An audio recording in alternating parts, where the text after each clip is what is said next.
Assalamualaikum warahmatullahi wabarakatuh. Kami dari kelompok 2 Akan menyampaikan materi bab 4 yang berjudul Landasan Psikologis Pendidikan. Selamat menyaksikan. Perkenalkan, saya Arkan Jaya Nugraha dengan NIM 2401349. Perkenalkan, nama saya Pujan Adima Firmansyah dengan NIM 2400863. Perkenalkan, nama saya Ridhito Putra Bagaskara dengan NIM 2400306. Perkenalkan, nama saya Rasya Juan Algianto dengan NIM 2402848. Perkenalkan, nama saya Wibi Febi Hendrayana dengan NIM 2400600. Bab 4, Landasan Psikologis Pendidikan. Praktik pendidikan hendaknya diselenggarakan sesuai dengan tahap dan tugas perkembangan individu peserta didik. Pendidik juga harus mengaplikasikan teori belajar dalam rangka memfasilitasi peserta didik dalam belajar untuk mencapai tujuan pembelajaran yang diharapkan. Bab ini akan membahas mengenai konsep perkembangan individu, pengaruh hereditas dan lingkungan terhadap perkembangan individu, implikasi perkembangan individu, implikasi teori belajar kognitif, implikasi teori belajar behavioristik, dan implikasi teori belajar humanistik terhadap pendidikan. Perkembangan individu dan faktor yang mempengaruhinya. Keberhasilan seorang pendidik dalam menjalankan berbagai peranannya, salah satunya dipengaruhi oleh pemahamannya mengenai perkembangan atau development peserta didik. Kenapa sih seorang pendidik itu harus paham perkembangan peserta didiknya? Nah, karena peserta didik memiliki berbagai macam aspek yang berbeda, diantaranya seperti aspek intelektual, emosional, sosial, dan bahkan moral yang berbeda. Jadi, pendidik harus bisa menentukan mana metode, strategi, dan materi pembelajaran yang sesuai dengan kebutuhan agar pembelajaran dapat berjalan secara efektif dan peserta didik mampu mengembangkan potensinya secara optimal dan menghindari hal yang dapat menghambat tumbuh kembang serta hasil belajar dari peserta didik itu sendiri. Definisi dan prinsip-prinsip perubahan. Menurut Yalon and Weinstein 1977, perkembangan adalah proses perubahan yang terjadi secara terus-menerus dimulai sejak terjadinya pembuahan atau conception hingga meninggal dunia.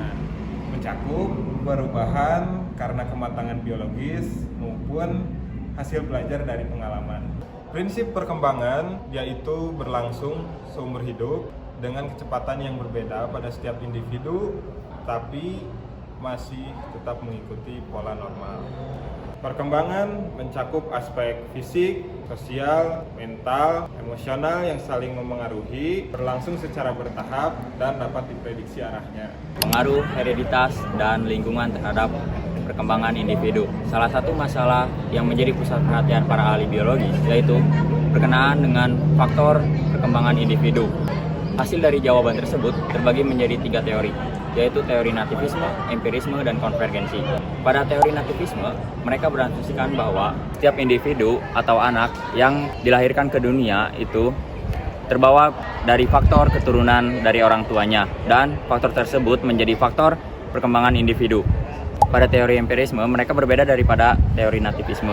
Mereka berasumsi bahwa setiap anak atau individu yang dilahirkan ke dunia dalam keadaan bersih seperti papan tulis yang belum ditulis, dan pada perkembangan individunya mereka melalui pengalaman dan perkembangan lingkungannya.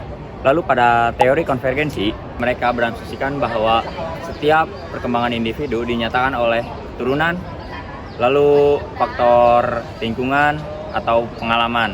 Lalu manakah yang cocok untuk kita praktikkan dalam pendidikan peserta didik? Yaitu faktor teori konvergensi, karena membantu kita dalam keadaan mental, membantu dalam pengalaman, bakat untuk kita menjalani hidup. Tahap dan tugas perkembangan individu. Menurut Robert H. Pincus pada tahun 1953, perkembangan individu dibagi menjadi beberapa tahap yang masing-masing harus terpenuhi. Yang pertama, masa bayi dan kanak-kanak kecil, mulai dari umur 0 hingga 6 tahun. Yang pertama, menguasai keterampilan dasar fisik seperti berjalan, makan, minum, serta mengontrol pembuangan kotoran. Yang kedua, belajar berbicara dan berkomunikasi. Yang ketiga, mengembangkan ikatan emosional dengan orang tua, saudara, dan orang lain. Lalu yang keempat, mulai membedakan hal yang benar dan yang salah serta membedakan perbedaan jenis gender. Lalu yang kedua, masa kanak-kanak, mulai dari umur 6 hingga 12 tahun. Yang pertama, menguasai keterampilan dasar fisik seperti membaca, menulis, dan berhitung. Kedua, mengembangkan moral, kesadaran diri, nilai-nilai. Yang ketiga, masa remaja atau adolescent, mulai dari umur 12 hingga 18 tahun. Pertama, mencapai hubungan sosial yang matang dengan teman sebaya. Yang kedua, menerima diri dan mengembangkan kemampuan emosional. Yang ketiga, membentuk kecakapan intelektual serta sistem nilai atau etika sebagai pedoman hidup. Yang keempat, masa dewasa awal, mulai dari umur 18 hingga 30 tahun. Yang pertama, memilih pasangan hidup dan belajar hidup bersama. Yang kedua, memulai keluarga serta mengelola rumah tangga. Yang ketiga, menekuni pekerjaan atau jabatan sebagai dasar kemandirian ekonomi. Yang kelima, masa dewasa tengah, mulai dari umur 30 hingga umur 60 tahun. Yang pertama, mempertahankan kehidupan agar ekonomi stabil dan layak. Yang kedua, membantu anak remaja agar menjadi orang dewasa yang bertanggung jawab. Yang ketiga, menyesuaikan diri dengan perubahan fisik dan menjaga keharmonisan dengan pasangan. Yang keenam, masa usia lanjut, yaitu pada umur 60 tahun ke atas. Yang pertama, menyesuaikan diri dengan berkurangnya kondisi fisik dan berkurangnya pendapatan. Yang kedua, menyesuaikan diri dengan kehilangan pasangan hidup dan menjaga ikatan dengan kelompok sebaya, menyusun kehidupan secara sehat, bermakna, dan aktif secara sosial. Yellow dan Einstein pada tahun 1977 sepakat bahwa perkembangan tingkah laku individu terjadi secara bertahap.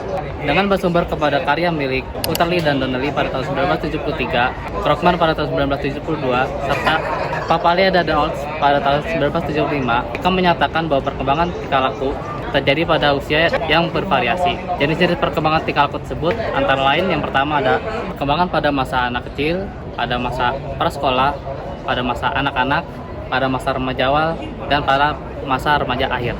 Implikasi perkembangan individu terhadap perilaku orang tua maupun pengajar yang diharapkan. Sebagaimana yang dikemukakan oleh Yellow dan Einstein pada tahun 1977, implikasi perkembangan individu terhadap perilaku pengajar atau orang tua yang diharapkan supaya dapat menyelesaikan permasalahan-permasalahan pada perkembangan individu sebagai berikut. Yang pertama ada perlakuan pendidik atau orang tua yang diharapkan demi perkembangan individu pada masa anak kecil. Yang pertama adalah menyelenggarakan disiplin secara lembut dan secara konsisten. Lalu membiarkan anak muridnya melakukan eksplorasi, lalu menghargai hal-hal yang dilakukan oleh peserta didiknya.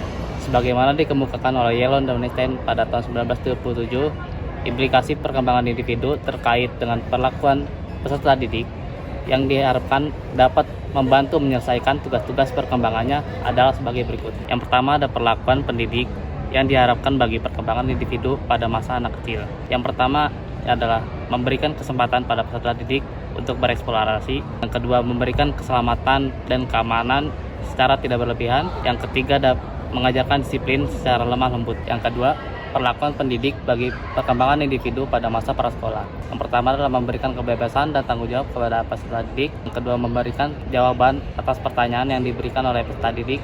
Yang ketiga adalah memperbanyak aktivitas berbahasa. Yang ketiga ada perlakuan pendidik bagi perkembangan individu pada masa kanak-kanak. Yang pertama, terbuka terhadap kritik. Yang kedua ada memberikan contoh model hubungan sosial. Yang ketiga ada membangkitkan rasa ingin tahu. Yang keempat, perlakuan pendidik bagi perkembangan individu pada masa remaja awal.